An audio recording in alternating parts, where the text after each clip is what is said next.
सब कोई कहेगा नहीं, तो ऐसे ही देश में तो रह रहे हो, इसी देश में रह रहे हो, इसका नाम मृत्यु लोक है। हर सुविधा, हर विधान, हर आपका किया हुआ संकल्प, कार्य, सब का सब आपका यहीं रह जाएगा। ये कपड़ा भी उतरा लिया जाएगा, स्थूल शरीर भी यहीं भस्म कर दिया जाता है, इसको भी नहीं ले जा सकते, छोड़, इसको भी छोड़ करके सूक्ष्म शरीर, कारण शरीर और जीवात्मा, ये पुनः आगे पुनरपि जननम पुनरपि मरणम पुनरपि जननी जठरे शयनम। आप विचार करो कि आप बुद्धिमान हो।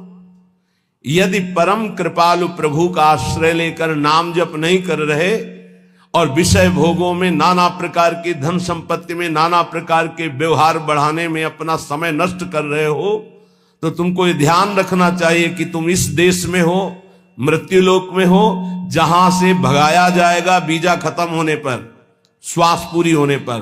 तो आपका शरीर भी आपके साथ नहीं होगा, कपड़ा तक उतरा लिया जाएगा। ये शरीर हमारा कपड़ा है, वशांश जीर्णानि यथा विहाय, इसे कपड़ा ही कहा है भगवान ने। क्या बुद्धिमान हो तुम, इतना दिव्य मानव देह मिलने के बाद कमा के क्या जा रहे हो? पाप और पुण्य की पोटरी लेकर फिर वही दुर्गति। इसलिए भाई, मृत्यु तुम्हारा इंतजार नहीं कर रही।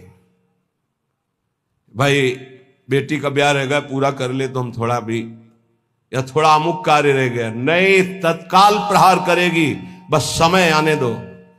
चाहे वो पुण्यात्मा हो, चाहे महात्मा हो, चाहे दुरात्मा हो, सबके ऊपर उसका प्रहार होता है। पर महात्मा अपनी स्थिति इतनी ऊंची उठा लेता है कि मृत्यु जनित उसको दुख नहीं होता। जैसे मत वाले हाथी के गले से फूलों की माला कब टूट के गिर गई पता नहीं चलता, ऐसे भगवत प्राप्त महात्मा का शरीर कब छूट गया उसको कोई पता नहीं, क्योंकि हर समय जिसमें रमण कर रहा था वो उसी में रमण करता है। शरीर एक स्वप्न की तरह छूट गया। इसलिए मेरी प्रार्थना मान ले भ्रातस, ए भाई, बारंबार असंख्य चल से वृंदावनादन्यतः। वृंदावन, प्रिया प्रीतम, प्रेमी जन, भगवन नाम, इनको तू छोड़कर बार बार अन्य चिंतन करता है, अन्य क्रियाएं करता है, अन्य बातों में मन लगा रहा है। तुझे डर नहीं लग रहा कि तेरी मृत्यु होने वाली है? बहुत भयावह संसार है, बहुत भयावह।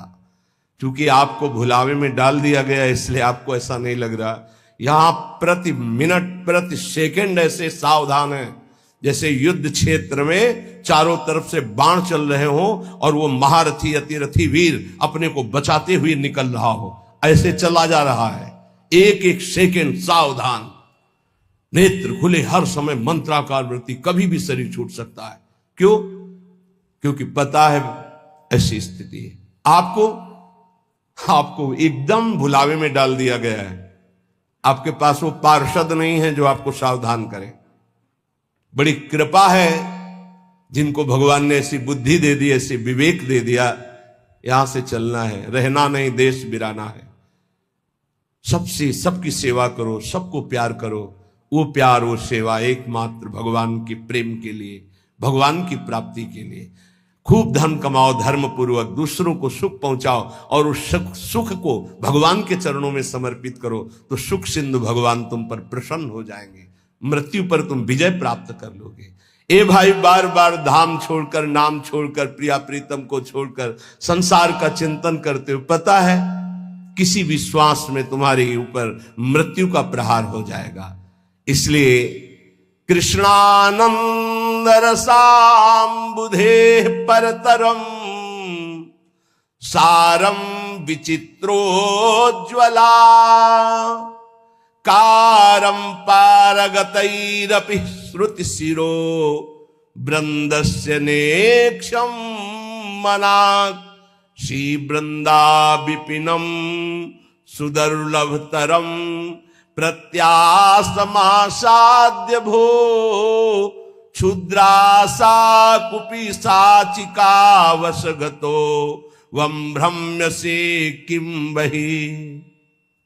ए भाई, यदि वृंदावन तुम्हें आने को मिल गया, वृंदावन का एक भी घंटे आपने वास स्वीकार किया, यहां रहे 1 घंटे भी, और नाम जप कर लिया या सत्संग सुन लिया या बिहारी जी के दर्शन कर लिए, तो उज्ज्वलाकार श्रेष्ठतम सार अर्थात महाप्रेम प्राप्ति के लिए तुमने कमर कस ली, थोड़ा समय भी वृंदावन में व्यतीत किया तो कृष्णानंद रसाम्बुधे परतरम सारम विचित्रोज्ज्वला, ये धाम कृष्णा श्री स्वामिनी जी का नाम है, प्रिया जी का नाम कृष्णा भी है। कृष्णानंद रसाम्बुधे, प्रियालाल के अद्भुत आनंद रस का समुद्र वृंदावन है। यदि आप थोड़ा भी रह गए तो आपका मंगल हो जाएगा।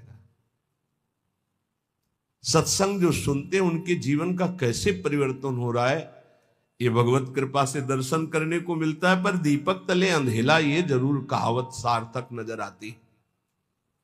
दूर से सुनकर परिवर्तन इतनी जोर का होता है, पर नजदीक में ये समझ में नहीं आता। धाम वास करते हैं तो इनको इतना कुसंग का प्रभाव पड़ जाता है कि सत्संग फीका हो जाता है, और कुसंग में रहते हैं और सत्संग का इतना प्रभाव कि कुसंग का त्याग करके वो भगवत मार्ग में आगे बढ़ रहे हैं। कल एक सज्जन जीवन में ऐसे बोले, आपने कहा कि धाम आए, 3 दिन रुके, पहले दिन जल पान करे, दूसरे दिन फल, तीसरे दिन एक बार अन्न, वही कर रहा हूं, धाम आया हूं, ऐसा बड़ा सुख मिलता है। धृष्टता की हद हो गई है। जीव जानबूझ, जैसे मल का कीड़ा, विष्ठा का कीड़ा, उसे अमृत कुंड में डालना चाहो तो वो अपने को बुरा मानता है और वो सोच रहा है ये हमारा अहित कर रहा है, मुझे विष्ठा क्यों नहीं मिल रहा। ऐसे ही विषय का कीड़ा बना हुआ जीव विषय में कूदना चाहता है। प्रभु के आश्रित होकर अगर वैराग्य मार्ग में कदम रखा है तो रुपया प्राप्ति का उपाय नहीं रखना चाहिए। ध्यान रखना, नहीं बहुत कुछ हो सकता है। माया आपको पुनः उसी जगह स्थापित कर देगी जहां से निकलना चाहते हो।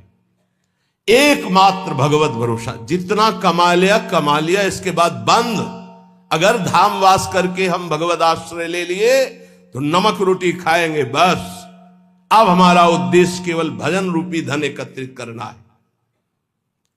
जो बेचारे रिक्शा चला करके जीवन गुजारते हैं उनको हम प्रणाम करते हैं। ये धाम वास करते हैं, अर्थ की व्यवस्था नहीं, इधर उधर झोपड़ी, इधर उधर कार्य करके रह रहे हैं, पर रिक्शा चलाते हैं। समय से दिनचर्या में है, देख रहे हैं हम, और समय से रिक्शा चलाते हैं और परिवार को हम प्रणाम करते हैं, धाम वास कर रहे हैं। कोई तो दूसरों के घरों में सेवकाई करते हैं और धाम वास कर, प्रणाम है उनके जीवन। लेकिन जब तुम्हारे पास खाने की व्यवस्था, रहने की व्यवस्था है, तो तुम्हारा कदम वो गृहस्थी में रहते हैं। जब विरक्त हो गए, वैराग्य मार्ग के हो गए, 1 भी रुपए का ये आय का साधन नहीं करना चाहिए। इससे क्या होगा, आपकी वृत्ति अर्थ में रही है, अर्थ में ही रह जाएगी, गोरे चरणारविंद में नहीं रह जाएगी। और जिनके लिए अर्थ एकत्रित किया जाता है